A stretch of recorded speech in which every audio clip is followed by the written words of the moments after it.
This class is called the LSAT is Easy, and I do have an agenda here in front of me with a few questions on it. Is the online LSAT permanent? What's the deal with the experimental section? Is it true that law schools give full ride scholarships? And I will definitely address each of those three questions. I also want to just talk about whatever you guys want to talk about. So you can, at any time, just use the raise hand feature. It's under reactions in the Zoom client. You guys know how to use Zoom, but reactions, and you can raise hand like that. And if you do that, I will definitely call on you and we can talk about whatever it is that you want to talk about. Public chat is also super useful. So I see everybody just saying hi, which is fantastic. Brandy, we may or may not cover the actual questions that are on our agenda. We do have a logical reasoning question, we have a logic game, and we have a reading comp passage. We can take a look at those if the conversation goes that direction. And if that's what you really want to do, we can totally do that stuff. Anybody have anything on their mind that they want to talk about right off the bat?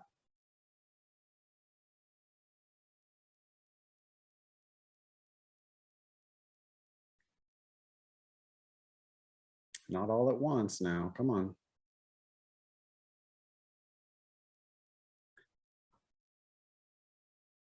Juan, you want to know about URM splitter apps. Can you say a little bit more about that?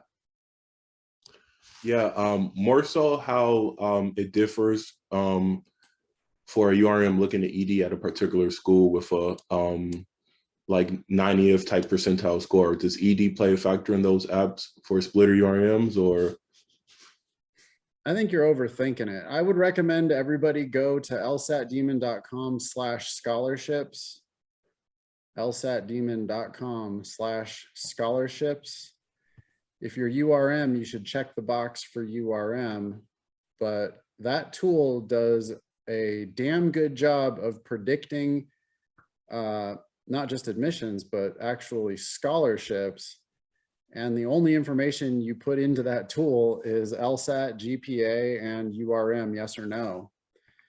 So things like early decision don't really care.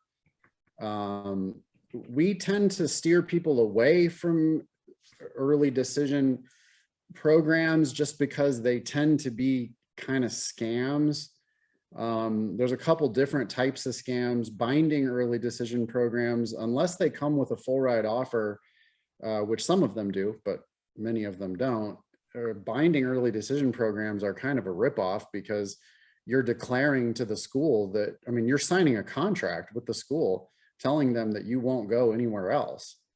And that seems pretty foolish, given the fact that you're purchasing $150,000 JD.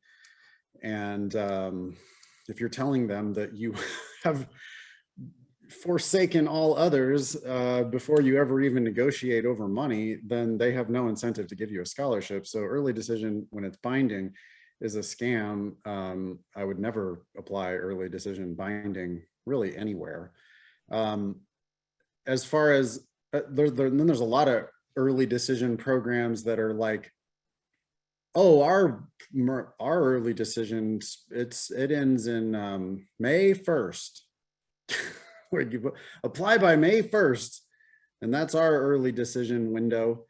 And in that case, it's just pure marketing, like 1000% just a lie that that's any kind of early decision program. They just want to make you feel good about applying, so they label it early decision as if that's giving you some favor, and it's really not.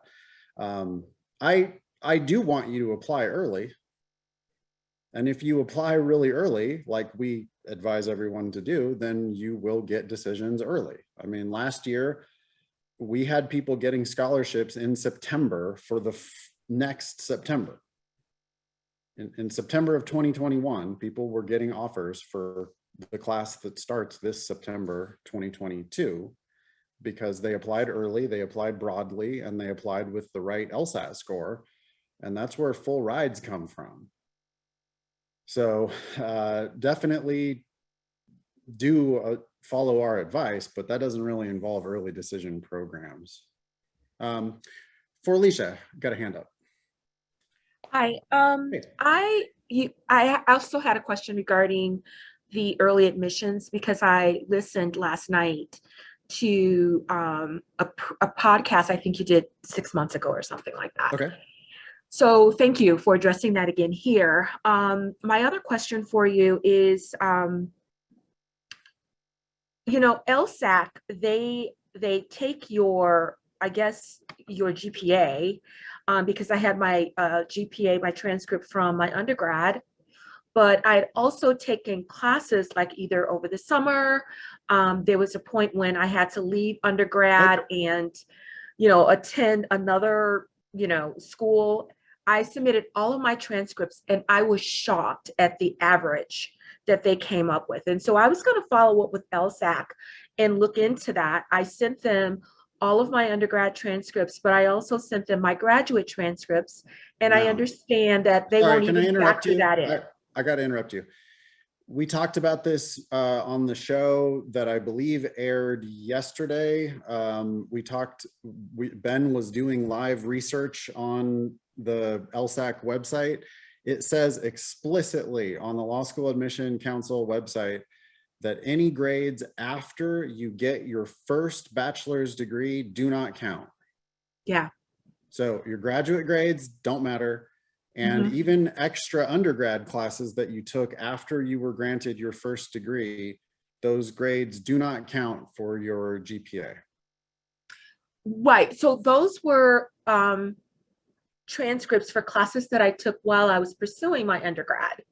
So those should count because you still haven't gotten your first bachelor's. Yep.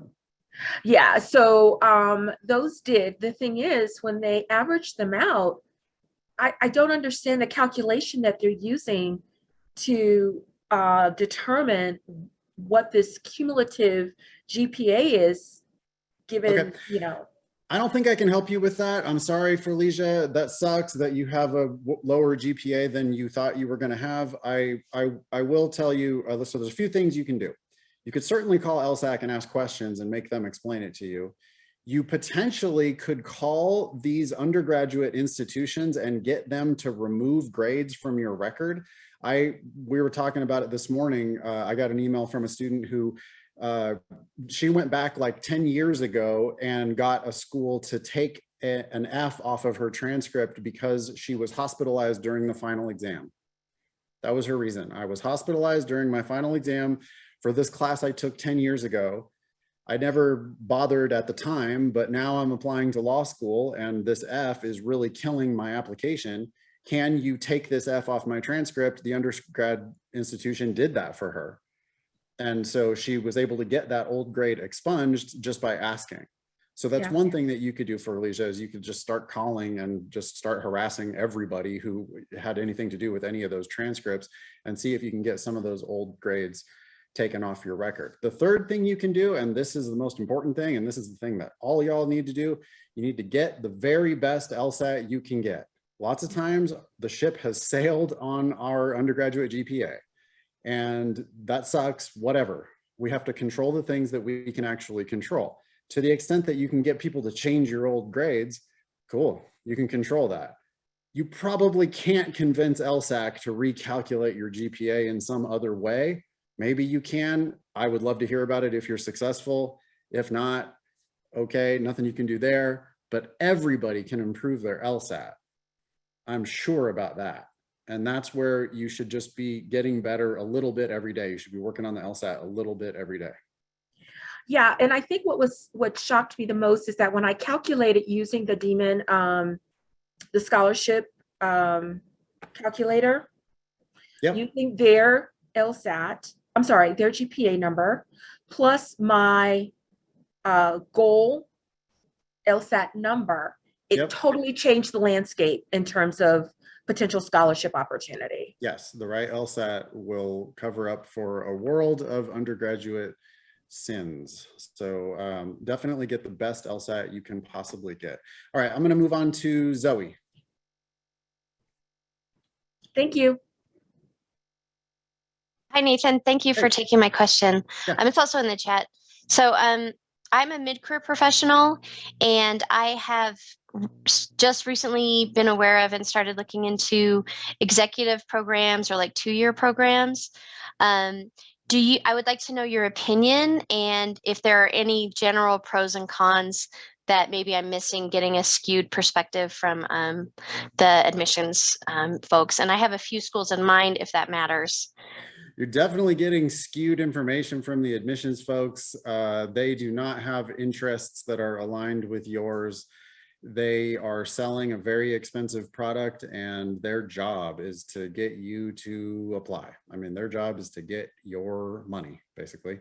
And if you have LSAT and GPA that are higher than their medians, then they probably have to give you a full tuition scholarship to get you to go there, which is ultimately the game that we want you to play. But they still are gonna, they have no incentive to make you a better applicant, and they have no incentive to give you really any good information, any information that would lead you to not want their school. Why would they ever give you that information? I mean, it's just not in their interest to do so. So I'd be really careful listening to them or getting any help from law schools themselves. As far as executive programs are concerned, or 2-year programs are concerned, I think that those are great as long as the price is right. And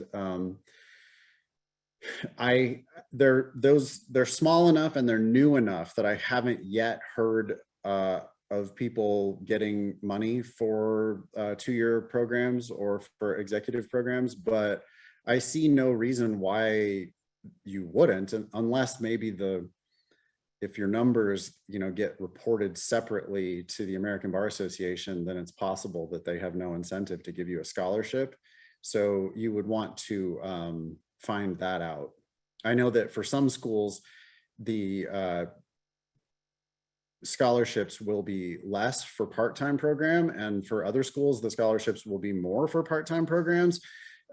So you're just going to vary school by school. Zoe, you should apply early, you should apply broadly, you should apply with the best LSAT you can possibly get, and then you should negotiate, and you should just insist on not paying for law school. I want to be clear to everybody who's here, and you've probably heard me say this before, but if you haven't heard me say this before, I'm just not in the business of helping people squeak in the back door and pay full price for law school. Like, if that's what you want, if you want 6 more LSAT points so that you can barely get admitted and pay full price, I don't want to work with you. So like because I don't want to give you just enough rope to hang yourself. I want you going to law school for free or not at all. And that's because that's the game we're playing. It's a sick, twisted, broken system. But that's the system we have, and we have to live in reality. I want you to, I want to transform your whole life. Really, I do. I want you to make better decisions than you were planning on making. I want you to be a much more savvy applicant than you probably currently are. And I want you to go to law school for free. I want to help you. The LSAT's a big part of that. I want to help you get 10 or 15 or 20, or, we hear about people getting 25 points of LSAT improvement these days. And I want you to get every single LSAT point you can possibly get. But I also want you to be very savvy about the way that you apply to law school. And I want to be your teammate in a negotiation against these law schools so that you can be on the winning side of this law school admissions game. I don't like the game. In fact, I hate the game. I really hope that the game changes over time, because I don't think it's fair that we charge some people, essentially we charge some people double, and so that we can charge other people zero. I think it's also very, very broken, obviously broken, that Black and brown people graduate from law school with more debt than not Black and brown people. Nobody wants that system. We don't want to live in that system, but that's the system we have. but I want you to break that system for yourself. And the way you do that is you just refuse to pay tuition for law school, because there are schools out there that would give you a scholarship if you applied with the right LSAT. And if you applied, if you were smart about the way you applied. So long-winded answer to Zoe's question, which was about executive programs, but I have no problem with executive programs. I just don't want you to pay for it. And if you find out that, if you find out that the executive programs just don't offer scholarships, or maybe those executive programs charge a reasonable tuition, then fine. But they probably don't. If it's a 2-year program, they probably actually charge more, don't they? From what I understand, it's the same credit hours. It's just you don't take summers off. So I think that I'd have to look at the numbers, but I think the credit hour dollar amount is the same. It's just more money, right? In 2 They years. charge you the same amount for 2 years as they were going to charge you for 3 years. So they're charging you more per year. They're charging you the same amount per credit hour, whatever. Point is, don't pay for that shit. It's wildly overpriced. I mean, there's no way it's worth $50,000 a year for 3 years or $75,000 a year for 2 years. There's no way it's worth that. And that's a fact, because they don't charge that of everyone. They only charge that of the people who are dumb enough to pay it. I just don't want you to make that decision. Like I do not want to help you do that to yourself and your family. I want you to be on the winning side of this, not the losing side of it. And hopefully in the long run, we can fix this system. But I don't know. Did you guys listen to our recent podcast episode with Kyle McEntee? What a great guy he is, like super genuine, and really looking forward to hopefully being able to collaborate with him in the future. I think there's lots of ways that we might be able to work on this system. Anyway, Mary? Hi, Nathan. I have a question about the test. So a little bit more boring. I'm new to the Demon, so you've probably answered this many times, but why is question type identification so important? Well, it's, I mean, first of all, it's not that important. It's of secondary importance at best. We do not read the question first at Lsat Demon. We read the argument first. Mm-hmm. So question types matter. I would never talk about question types if they didn't matter. I mean, I hope you guys are getting the sense that I'm a straight shooter. I'm not bullshitting you. If I was just trying to get money, I would say different things than the things I say. But so I'm trying to tell the truth as real as I possibly can. And I do talk about question types when I talk about logical reasoning, but it's not the first thing I talk about. The first thing I talk about is, hey, what's this damn argument about? Yeah. And what's wrong with it? I want to understand what it says. If it's making an argument, I'm going to call bullshit on that argument. I'm going to tell them why their argument is dumb. And then when I get to the question type, it matters because they tend to ask questions in these like archetypes, and they can sound very similar, but they're actually asking you a completely different question. So obviously strengthen and weaken are two different things, because you're playing for the prosecution or you're playing for the defense, and those two sides would say different things, right? Mm-hmm. But there's also a question, there's a big difference between a question that's like, which one of the following is most strongly supported by the information above? And a question that says, which one of the following most strongly supports the argument above? Well, those are using 90% of the same words, but one of them is an evidence-based supported question, and one of them is one of these, if it's true, will strengthen the argument question. And those two question types have wildly different answer types. And it's important to know the difference between the two so that you can more easily recognize the right answer when you see it, but also so that you can more quickly dismiss the wrong answers frequently without even reading the entire thing. You can just get rid of wrong answers because you're just like, no, that's not going to be the answer for this question. So question types do matter. They matter because we want to get good enough at logical reasoning that we ultimately just don't miss logical reasoning questions. But they don't matter. We're not going to put the cart before the horse. Like, we're not going to start thinking, oh, this is a sufficient assumption question before we ever even read the argument. That is not something that we do here. Thank you for your question, Mary. How about Rihanna? Hi, I was wondering if you could talk about the agenda question. Is the online LSAT permanent? Just because I was thinking of taking it at the end of the summer. And so I was wondering if you think there are different strategies for an online test versus in person, just because I only know what the online test looks like. Thank you. So, okay, scores have gone up since COVID. Whether that's because people have more time to prepare, or whether it's because the LSAT moved online, we don't really know. It could also be because the test got shorter. There's only 3 scored sections now instead of 4.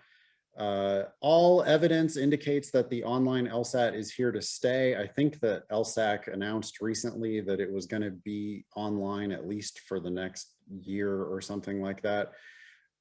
They have no incentive that I can think of to go back to a live in-person test. I mean, that must have been just a crazy administrative nightmare. You know, we hear like horror stories now about ProctorU, but ProctorU is a hell of a lot better than some old guy eating pistachios at the front of the room. Or, you know, just they used to have to like hire like just local campus staff to open up the doors of some creaky old building. I mean, it used to just be, could you imagine trying to administer a test like across the country and around the world that were live in person, giving people directions to the classrooms and all sorts of wild stuff. So I am very doubtful that they're ever going to go back to an in-person test. They always could make a very dumb decision.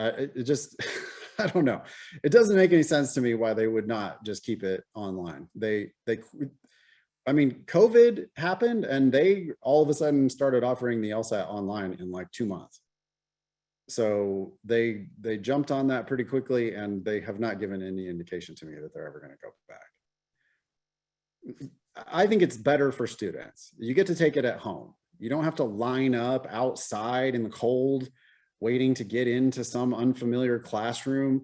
Make sure that you brought enough pencils, you know, just all kinds of unnecessary stress and drama that used to happen. And now it's all online, and I think it's much better. Brittany. So I'm just starting to study for the LSAT, and I've been listening to both of your podcasts, so it's been giving me some guidance, but I want to know, what is the best tactic to start studying? I don't want to just dive in aimlessly. I want to have some sort of strategy to this. So I wanted to get your opinion on that so I can be most effective. Sure. You know, our secret is that there is no secret. I believe that the LSAT is easy. I really do. But you have to make it easy by reading it carefully and figuring out what it's actually saying. The test makes sense on its face. That is a fact, because I and many other people that I know scored high 160s or low 170s on their very first attempt, like cold. Just read it, figure out what it's saying, answer the question correctly. That's a thing that people can do. Now, I'm a, like, you know, elite level reader. I always have been. But I guess what I'm trying to tell you is that It's not a test of like arcane magic knowledge where if you didn't memorize this weird theory beforehand, then you couldn't answer the question. The questions make sense. They use dictionary definitions of words. And if you read the questions carefully, like they literally just mean what they say on the page. Now, they're not well written, and they're like intentionally written in a convoluted manner, and the vocabulary is not super easy, but the right answers are right and the wrong answers are 100% wrong. And it's not about weighing and balancing and like, oh, well, this answer is slightly better than that other answer. No, there's one answer that answers the question, and there's 4 answers that do not. The wrong answers are wrong. They're not second best, they're wrong. And the right answers are right. And there's only one of them per question. You can predict the answer half of the time or more. So you need to read it carefully. You need to attack. You need to be aggressive. You need to try to predict the answers. You need to expect that the wrong answers are wrong. 4 out of 5 answers are wrong. So when we read A, we should be looking for reasons why it's wrong. The one right answer, you should be able to vouch for every word in the entire answer choice. You should be able to say, yep, that answer right there, that answers this question. It said, I know what it means, and what it means does correctly answer this question. That's why I'm picking it. You don't have to be able to explain why all the 4 wrong answers are wrong, because they're wrong. They might just not make sense. But the right answer has to make sense. And it has to answer the question. And so, Brittany, you can start with any LSAT question. You can start, if you're going to study with us, if you're going to study in the Demon, you can just study with any LSAT question. We have on the page in front of us on the syllabus for tonight, I don't know if we're going to actually cover all of them, but or any of them, but we have 3 logical reasoning, or sorry, we have 3 LSAT questions. We have a game and a reading comp passage and a logical reasoning question. You could start with any one of those. Read it carefully. Make sure you're getting it right. When you miss it, you should be pissed. When you miss it, you should be like, wait, what? I took my time. I read it carefully. I wasn't guessing. I felt good about this answer. And now you're telling me it's wrong? And then rather than moving on, most students make this tragic mistake of they just move on to something else. And instead, you need to let the test be easy by digging in deeply and making sure that you learn the maximum from this question before moving on to some other question. So start with any question. You don't need to start with theory. In fact, I strongly prefer that you don't start with theory. You can go ahead and burn whatever Kaplan book somebody gave you, or Barron's book or whatever. That stuff is garbage. Do not look at that. Start with real LSAT questions and try to get them right using your own natural common sense. Figure that shit out. When you miss questions, get pissed about it. Redo the question, review it thoroughly. Make sure you get to the point where you understand why the right answer is right and why the wrong answer is wrong. And then do some introspection and think about, well, why didn't I pick the right answer? And why did I pick the wrong answer? It takes 2 mistakes to miss a question. So if you've missed a question, you need to dig into both of those mistakes that you've made. And then if you're still stuck, we have all kinds of help for you at LSAT Demon. Classes, videos, written explanations, and the ask button. We have a whole team of tutors who are waiting behind that ask button, and that's on every single question. You can just hit ask, and the team will write you back, either a short email or a whole full new written explanation if that's what you need. But it's a simple process. It's one question at a time. That's it.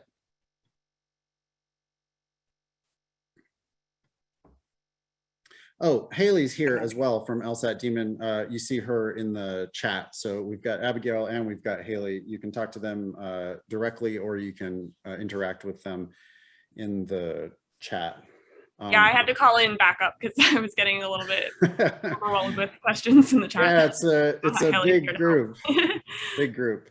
Hey, Benjamin is shouting out my books for the LSAT, and Benjamin, thank you very much, but don't buy those books. The LSAT Demon instead has more and recent and better explanations than are in my books. So I would encourage you to use the resources that we have at the LSAT Demon, because those get constantly updated. The books are, it was fun to write them, but all those explanations, by the way, have now been imported into the Demon anyway. And then once they get imported into the Demon, then if you guys upvote and downvote the explanations, when sometimes those explanations get downvoted or people hit the ask button because they don't understand something, and then we're able to update those explanations, which we can't do in the books. All right, Brittany, did I sort you out? Yes, you did. Thank you so much. All right, coming back to Forlesia, question number 2. For those of us who are thinking about taking the LSAT, either June, which I've heard is the hardest. I don't know why that is. Not true. Absolutely okay, untrue. Good. I'm glad to hear that. August or September, is there anything that we need to keep in mind about those, testing this year, at any point in time? Okay. Don't take the test until your practice tests indicate you're ready. That's the most important thing. Your practice tests are not going to lie. You can take them in the Demon. If you're going to study with the LSAT Demon, I would encourage you to always take all your practice tests inside the Demon, because that's where the explanations are. Also, that's how the algorithm then can learn from the ones you got right and the ones you got wrong. But if you do all your prep inside the Demon, it'll keep track of your score history for you. And then when you're happy with your practice test scores, that's when you should register for an official test. I do not want you to register for the test any earlier than basically the deadline. We've got a deadline coming up sometime in April for the June exam. Nobody needs to register for that June exam until pretty much the day before the deadline, the registration deadline. And it's like, don't ask me whether you should register. Well, I'm Ask already your registered practice for tests June, whether you but should I'm register. thinking about unregistering it. Yeah. I'm registered for June, but I'm thinking about not doing it in June and just taking your advice, because Yeah. before I was registered, then study. And now I'm like, no, you need to take his advice, study, and then Yes, register. wait until your practice tests indicate you're ready. Otherwise, you're just going to be throwing money at the Law School Admission Council, which they already get plenty of money. Abi, next question. So I definitely understand that, your LSAT and your GPA, that's going to determine what schools you get into. This is kind of an admissions question. And above all, of course, you shouldn't pay for law school. I'm in the fortunate position of having access to the GI Bill. Good. So I guess my situation is that I won't pay for it, but I don't want to waste it. So I want to make sure, I'm getting into the best school I can. Does being active duty military move the needle in your experience? Understood that LSAT GPA, that's what gets you in, but, in your experience. 1%. I don't think it's worth one more LSAT point. Too easy. Thank you. You're welcome. Law schools, of course, will always tell you a different story. But if you look at the public data, if you look at the 509 data, American Bar Association 509 reports, which are public, if you look at that data, the LSAT and GPA range is narrow for every school. I mean, it's just a fact. Like, that's what's kind of misleading is they tell you one thing and then you look at the numbers and it's like obviously not true. So they can say whatever they want. Right. They can exactly. say whatever they want, but the public data says, it just says a different story. It says that they are acutely interested in LSAT and GPA. Otherwise, how the hell do they have such narrow ranges of LSAT and GPA? Like our admissions estimator, or sorry, our scholarship estimator, it's at lsatdemon.com/scholarships. But that estimator is very accurate at predicting scholarships. And all we collect is LSAT, GPA, and then yes or no for URM. And it's not 100% accurate, but it's damn accurate. And how is it so accurate when it only asks for those 3 limited pieces of information? Well, because those 3 limited pieces of information are what the law schools are actually using for their admissions decisions, no matter what they try to tell you. I mean, remember what their incentive is. Their incentive is to get you to apply. That's their only incentive. Once you have applied, then they'll determine whether they want to admit you, and they'll determine whether they want to give you a scholarship. But their job is simply to get you in the door. They want you to apply. Yes, our law school is perfect for you. You can write your personal statement about absolutely anything. Oh, don't worry about taking the LSAT multiple times because people don't usually tend to improve that much. So we think that, oh no, what? Yeah, you should apply today. Ultimately, that's what they want. They want you to apply right now. Oh no, you don't apply to any of those other schools. Oh, don't become a better applicant. Don't actually become a more attractive law school applicant, because if you do that, then other schools are going to want you. And, you know, we want you now. That's all they're always going to say whatever it takes to get you to apply to their school right now and to hopefully pay full price. That's their game. How about Stefania? Hi, Nathan. Can you hear me? Yeah. Oh, okay, perfect. Thank you. So I have a question that is a little bit more personal to my own studying, if that's okay, like my studying for the test.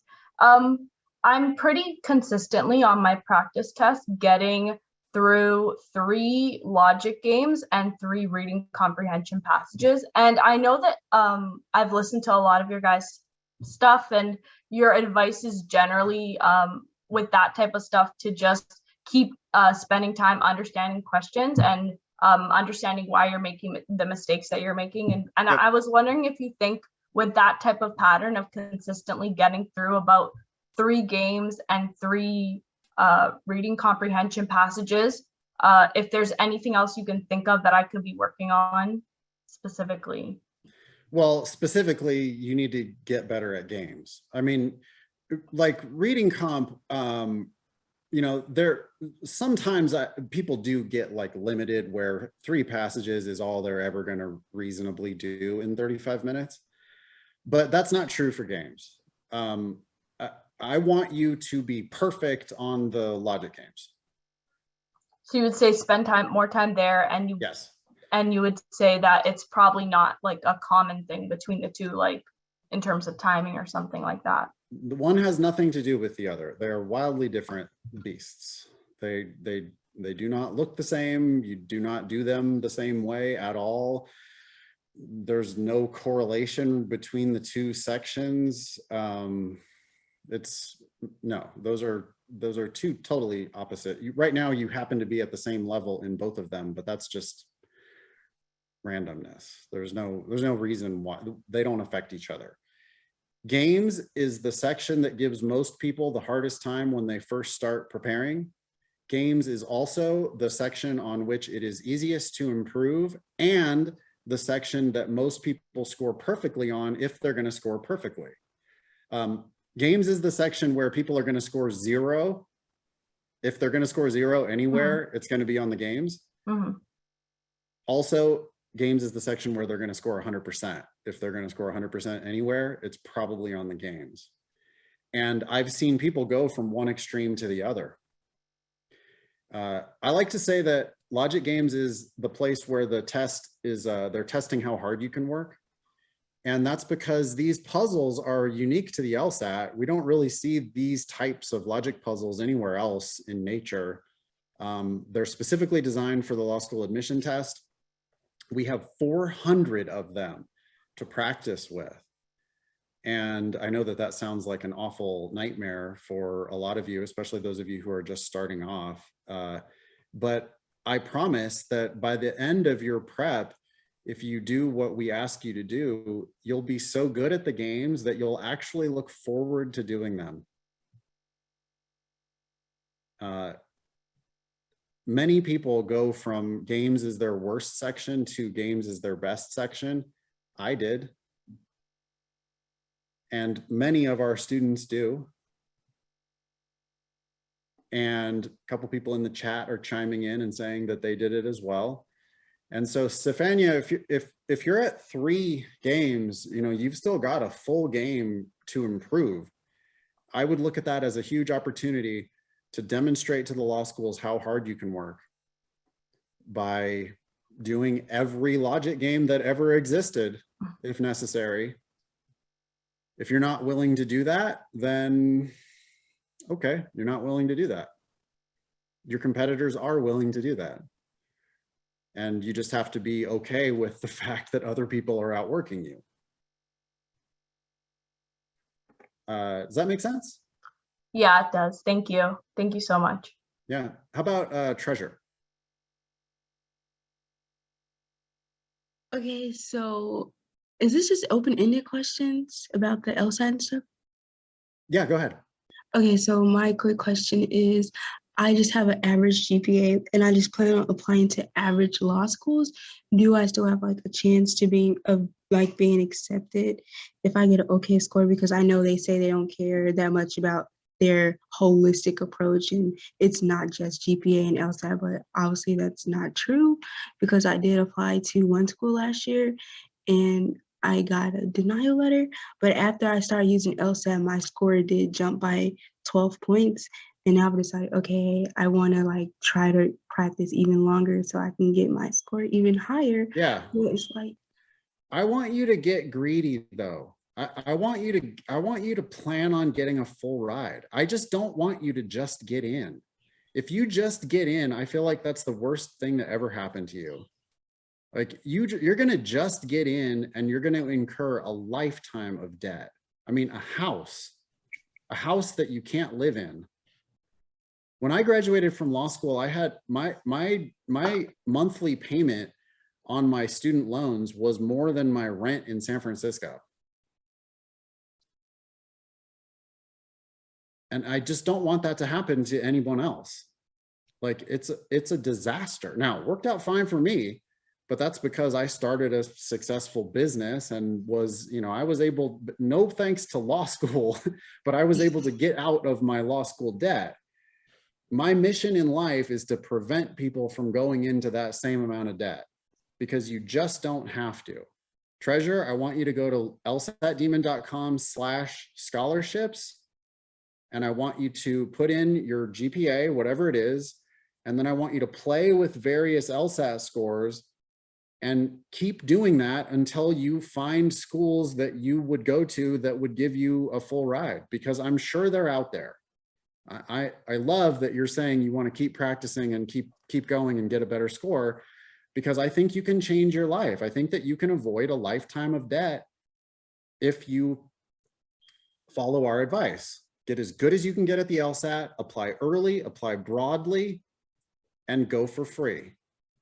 And okay. I'm not bullshitting. I've seen hundreds of students do this. Okay, so I set a date for June. I signed up for the June LSAT. That's probably a mistake. But I've been studying since October. Sorry? I've been studying since October. I don't care. I mean, like, good job for studying for that long, but you should study for as long as it takes. We're talking about a lifetime of debt. We're talking about the beginning of your legal career. I don't want you to go to some shitty school and pay full price. I want you to go for free or not at all.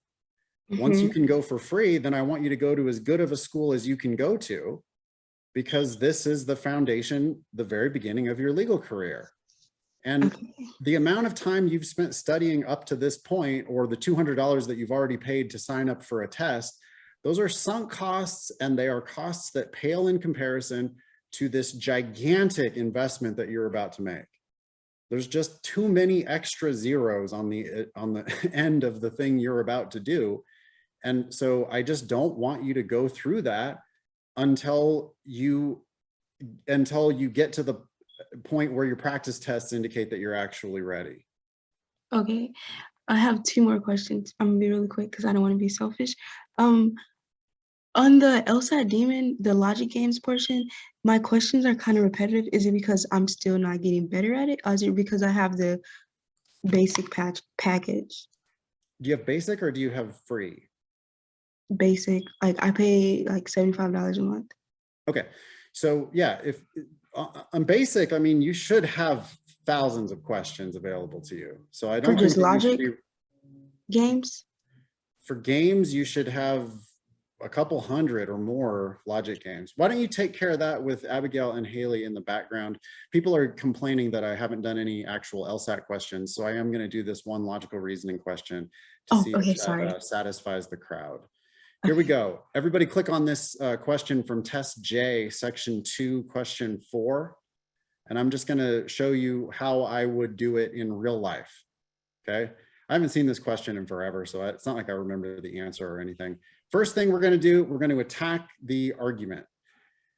So a consumer says, the latest Connerly report suggests that Oxenfree prepackaged meals are virtually devoid of nutritional value.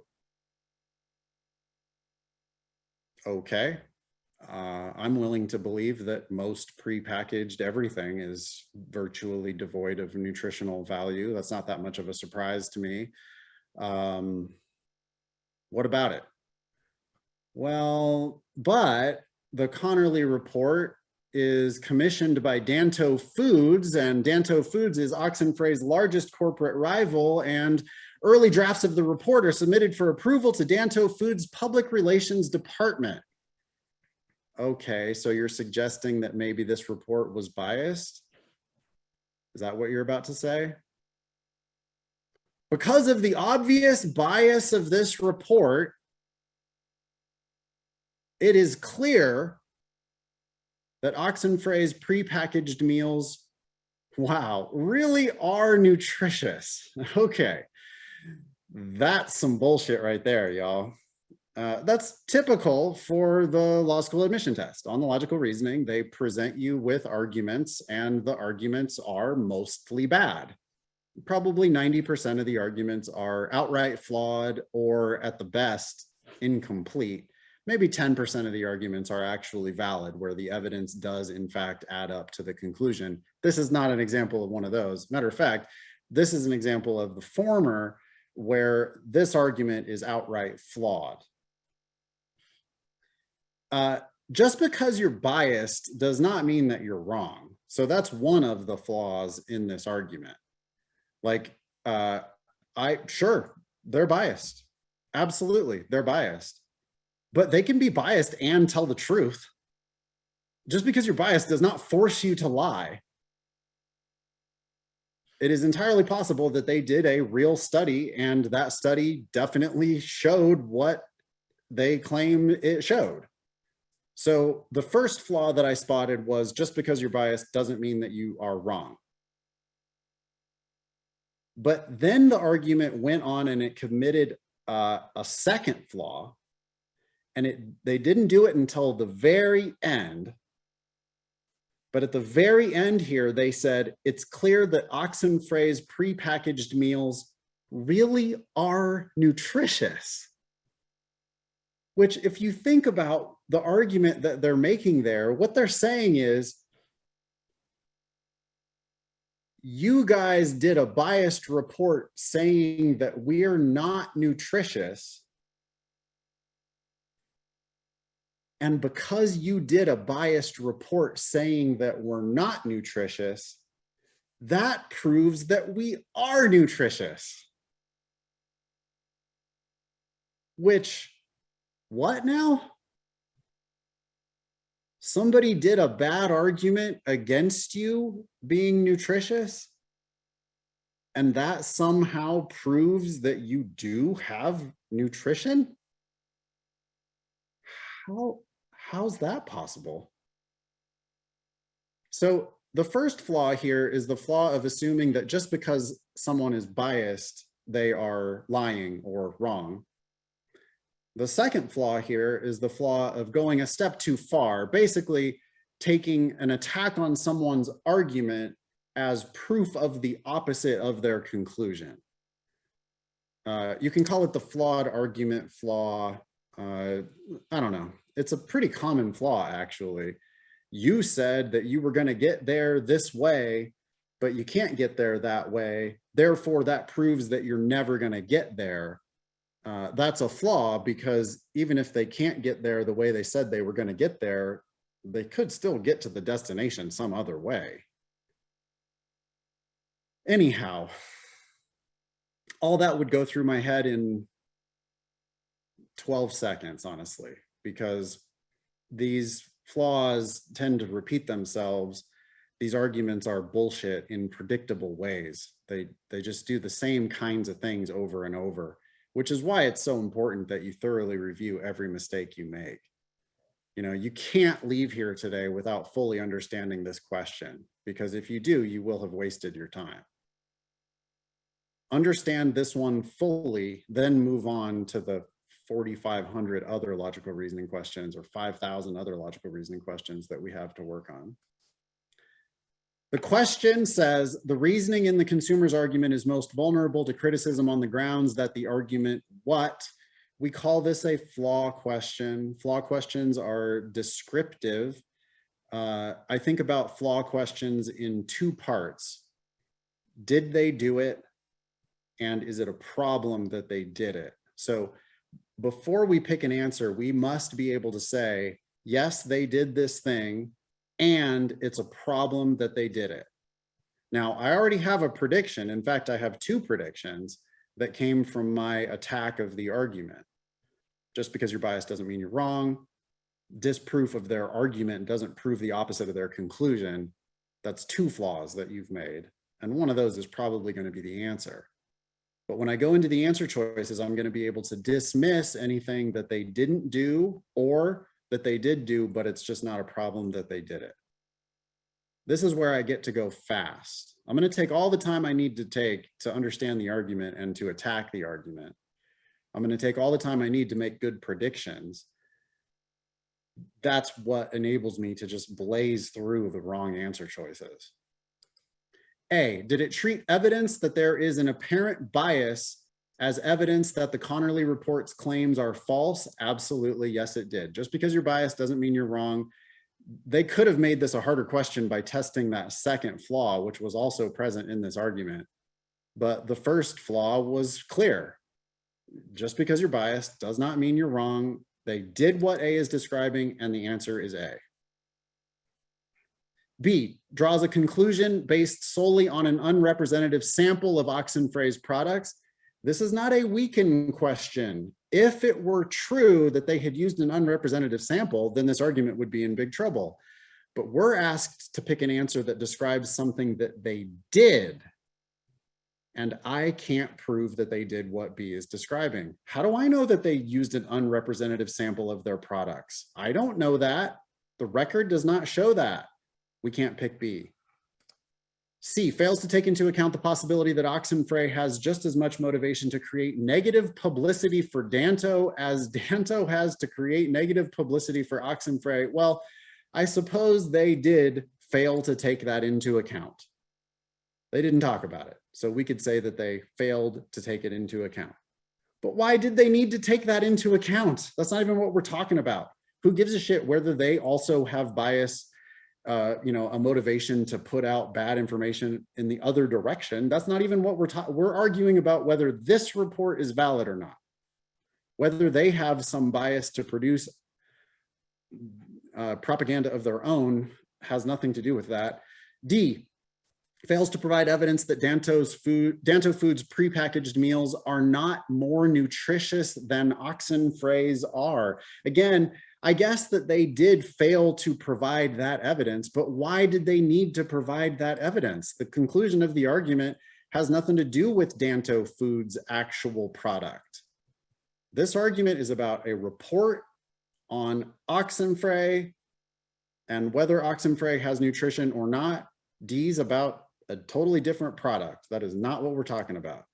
E, presumes without providing justification that Danto Foods Public Relations Department would not approve a draft of a report that was hostile to Danto Foods products. Again, with the Danto Foods products, this report was about Oxenfree Foods, not Danto Foods products. Otherwise, my response to E is, well, okay, I guess the argument did assume that their PR department wouldn't approve anything that was hostile to them, but who cares?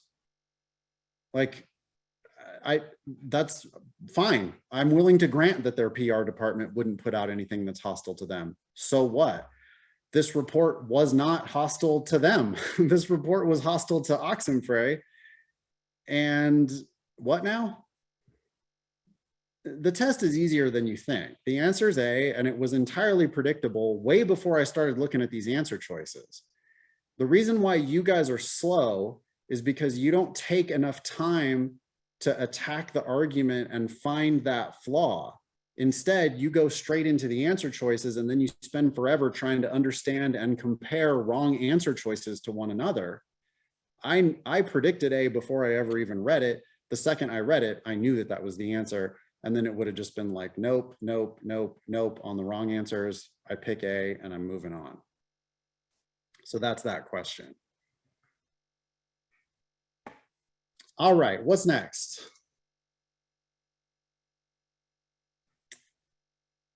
Brittany, I don't think I've heard from you yet. Hello. So just kind of going back to the question you just did. So when looking at flawed questions, they're basically, you're basically trying to figure out something that they did, like, you know, for sure they did it, not adding to, and then weaken is more so you're taking kind of like outside information to choose the answer choice. Yeah, and that goes back to whoever that was earlier who asked about why question types are important. This is a good example of why question types are important. Flaw questions and weaken questions are not the same thing. Flaw questions ask you to describe a flaw that the argument actually committed. You have to be able to prove that they did it and it's a problem that they did it. Weaken questions are about which one, if it were true, would cause a problem for that argument.